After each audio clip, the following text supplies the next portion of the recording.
ভার্বের ফরমেশন একটা নিয়ম। তা সাবজেক্ট আর ভার্ব নিয়ে তো পড়তে হবে।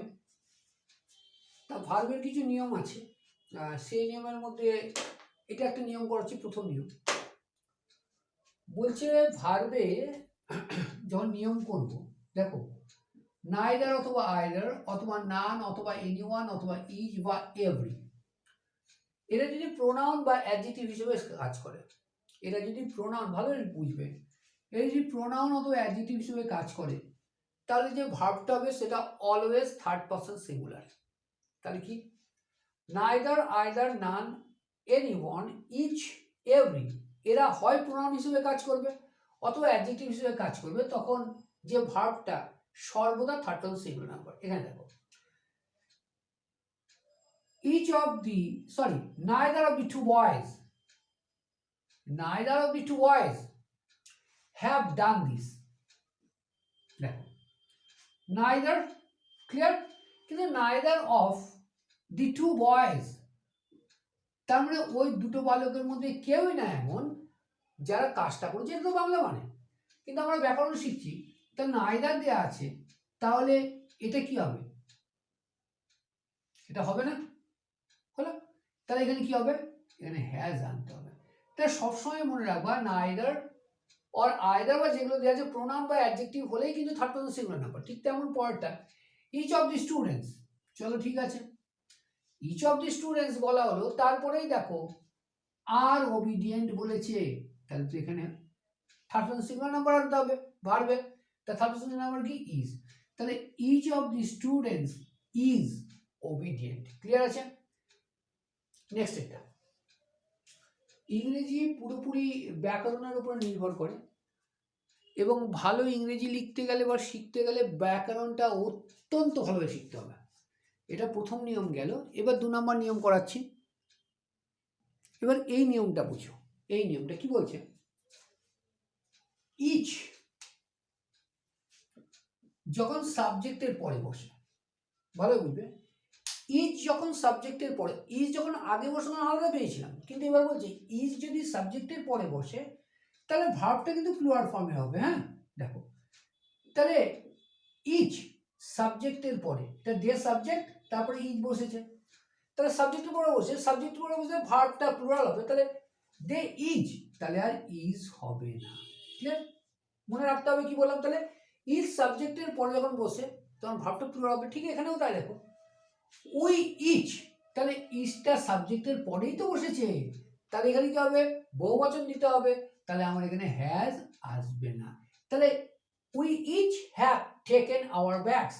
বারবার বলা হচ্ছে ইংরেজি ব্যাকরণ খুব ভালোভাবে শিখবে, ছোট ছোট সূক্ষ্ম সূক্ষ্ম যে কথাগুলো সেগুলো খুব ভালোভাবে শিখে রাখতে হবে আমাদের রাইটিং স্কিলটা ডেভেলপ করার জন্য।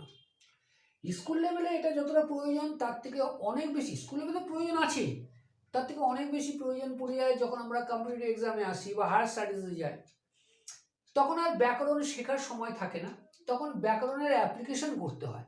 আর সেখানে গিয়ে আমাদের যত দুর্ভাবনা, যখন আমরা ছোটবেলা থেকে ইংলিশটা না শিখি। সুতরাং ইংরেজি গ্রামারটা খুব ভালোভাবে তোমাকে শিখতে হবে, এর কোনো দ্বিমত নেই। পরেরটা দেখাচ্ছি, খুব ভালোভাবে এই পার্টটা দেখো, 3 নম্বর পার্ট। হ্যাঁ, এই তিনটেই আজকে শেখাচ্ছি, 3 নম্বর পার্ট খুব ভালোভাবে দেখো। আচ্ছা, তার আগে বলে নিই, দেখো আমি দেবেন্দ্র স্যার 1999 সাল থেকে আমরা ক্লাস করিয়ে যাচ্ছি। এক মিনিট,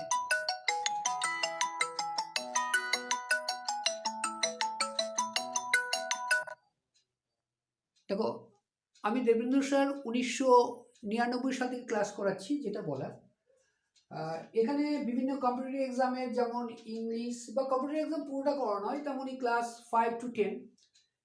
অনলাইনে যদি কথা বলা হয় তাহলে ইংরেজি অঙ্কটা করানো হয় অনলাইনে, অন্যান্য সাবজেক্টও কথা চলছে, তাহলে এখন অনলাইন শুরু করা হয়নি, অথবা অফলাইনে সব কথা হয়। যদি কেউ মনে করো যে ইংরেজি অঙ্ক সহ অন্যান্য বিষয়ে খুব ভালোভাবে জানবো এবং এখন থেকে প্রিপারেশন নেবো যাতে ভবিষ্যতে আমি খুব ভালো রেজাল্ট করতে পারি, ভবিষ্যতে বলতে স্কুল লেভেলে তো ভালো রেজাল্ট বটেই, তারপরে যখন কম্পিটিটিভ লেভেলে আসবো তখন, তাহলে অবশ্যই বলবো রেজ একাডেমির সাথে যুক্ত হতে পারো। নবদ্বীপ রেজ একাডেমি নবদ্বীপের শিবা সঙ্গনের সামনে এবং জগন্নাথ তলায় নিজস্ব বাসভবনে। আর এছাড়াও অনলাইনে ক্লাস থাকে এবং প্রতি ক্ষেত্রেই আমরা সর্বাধিক 10 জন করে স্টুডেন্ট নিই এক একটা ব্যাচে। প্রত্যেকের কথা বলার অনেকটা অবকাশ থাকে, জানার অনেকটা অবকাশ থাকে। অনলাইন বলে যে অনলাইনের মতো তা না, সম্পূর্ণ অফলাইনের মতোই ঘরোয়া পরিবেশে হয়, সম্পূর্ণ বোর্ড ওয়ার্ক হয়। এছাড়াও অনলাইনে যারা করো তারা অন ডিমান্ড রেকর্ডেড ভিডিও ক্লাসেসগুলো পেয়ে যাও। সুতরাং যদি মনে করো যে হ্যাঁ খুব ভালোভাবে পড়ালেখা করো, তাহলে অবশ্যই স্বাগত। সম্পূর্ণ নিরিবিলি পরিবেশ, মাত্র 10 জন স্টুডেন্ট নিয়ে এক একটা ব্যাচ তৈরি করা হয়। 1999 সাল থেকে একই পদ্ধতি চলছে, দীর্ঘদিন হয়ে গেল। তার সর্বত কারণ এই যে ভারতের বিভিন্ন অঞ্চলে আমাদের ছাত্রছাত্রীরা যথেষ্ট কী বলে সম্মানজনক পদে, সরকারি পদে কাজ করছে। আর অনলাইনে ক্লাস হওয়ার পরে তো ভারতের বিভিন্ন অঞ্চলের ছেলেমেয়েরা, ইভেন স্কুল লেভেলের ছেলেমেয়েরা পর্যন্ত পড়বার জন্য যোগাযোগ করছে বা পড়ছে। তো তোমরাও পারো, ঠিক আছে। দেখো এবার বলছে 3 নম্বরে, যখন নাউনটা আনকাউন্টেবল নাউনের সাথে যুক্ত হয়। ভালো দেখো, এই নাউনটা যুক্ত হচ্ছে আনকাউন্টেবল নাউন। তাই নাউন দুভাগে, একটা কাউন্টেবল একটা আনকাউন্টেবল, আমরা আগেও শিখেছি। তা আনকাউন্টেবল তোমার ভার্বটা কিন্তু সিঙ্গুলারও হতে পারে, প্লুরালও হতে পারে। যেখানে এখানে দেখলাম, দেখো none of the boys, ঠিক আছে, আমরা ঠিক বুঝতে পারছি না কতগুলো। Have and has both are fine, both দুটোই ঠিক হবে। কিন্তু যখন দেখা যায় কাউন্টেবল নাউনের সাথে যুক্ত হলে কোনো অসুবিধা নেই। দেখো কাউন্টেবল নাউনের সাথে যুক্ত হলে কোনো অসুবিধা নেই। তাহলে নান অফ দি বয়েজ আমরা ঠিক বুঝতে পারছি না কে করেছে বা কে করেনি। তাহলে যেহেতু কাউন্টেবল রয়েছে অসুবিধা নেই, হ্যাভ বা হ্যাজ দিয়ে দিলাম, কোনো কিন্তু যখন আনকাউন্টেবল হবে তখন কিন্তু সিঙ্গুলারই দিতে হবে। এই যে নান অফ দি ওয়ার্ক, ওয়ার্কটা তো আনকাউন্টেবল, তার জন্য তুমি কি দিলে, সিঙ্গুলার দিলে। তাহলে মনে রাখবে কাউন্টেবল নাউনের আগে যদি নান থাকে তাহলে সিঙ্গুলার প্লুরাল দুটোই হতে পারে, কিন্তু আনকাউন্টেবল নাউন যদি হয় সেখানে সিঙ্গুলারটাই আসতে হবে। ক্লিয়ার? Thank you. পরের বার ক্লাস করাচ্ছি, খুব ভালো থাকবে, ভালোভাবে পড়ালেখা করো। Thank you.